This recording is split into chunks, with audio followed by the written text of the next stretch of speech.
The Bridgerton Season 2 release was going to happen in 5 days. So like any true costumer, I decided that was enough time to make a new Regency outfit. But to do it in 5 days, I was going to need to use my existing day gown and upgrade it to evening with some easier methods. How do we take a Regency gown for day wear, like this one, and upgrade it for evening? Part of the solution was making an open robe. An open robe seems to be pretty much anything that had an open front, and they can be seen in fashion plates for day wear and evening wear. Side note, fashion plates from this time are kind of ridiculous. I mean, yeah. Of course I read with one knee on a chair? What? This appears to be a ragdoll sort of formation. Anyways, let's get back to the task at hand. For step 1, here is the one and only Regency gown I've ever made.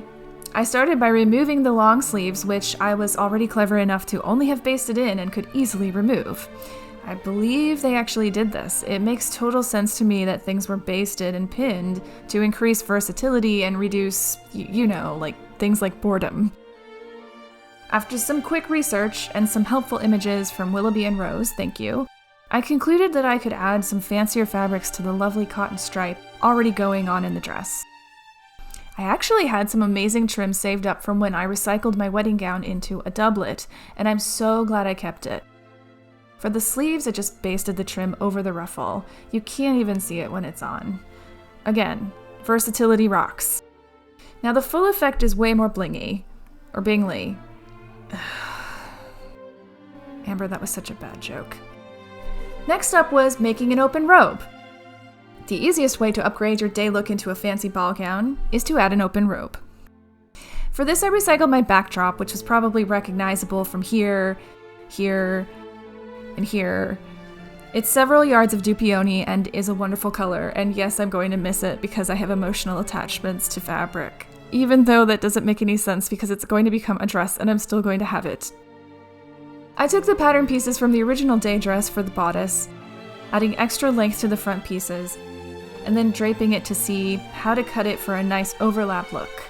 I used the muslin as my lining, and then I used it as a pattern piece to cut out the silk. This way, everything matches perfectly. To make the bodice, I sew all the lining pieces together.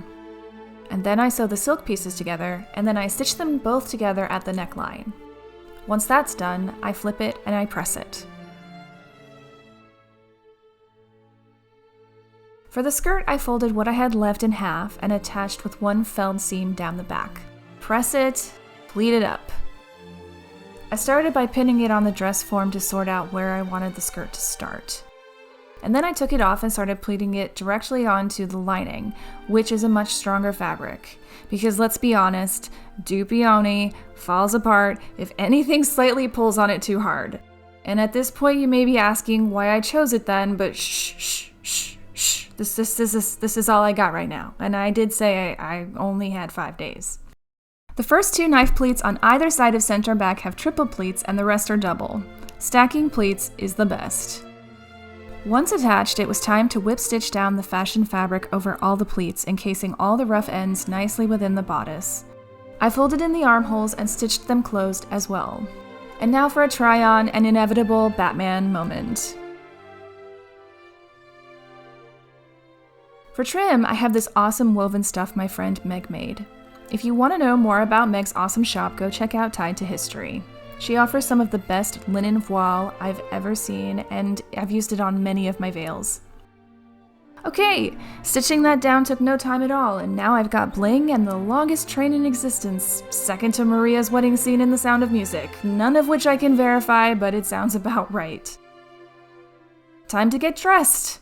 The third step in taking a day gown to an evening gown is adding accessories.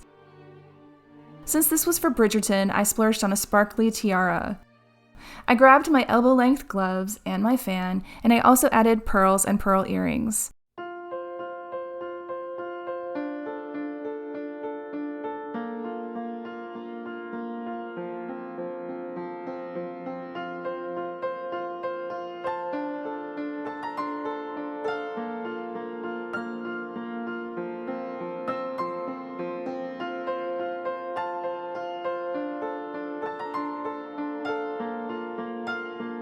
And there you have it.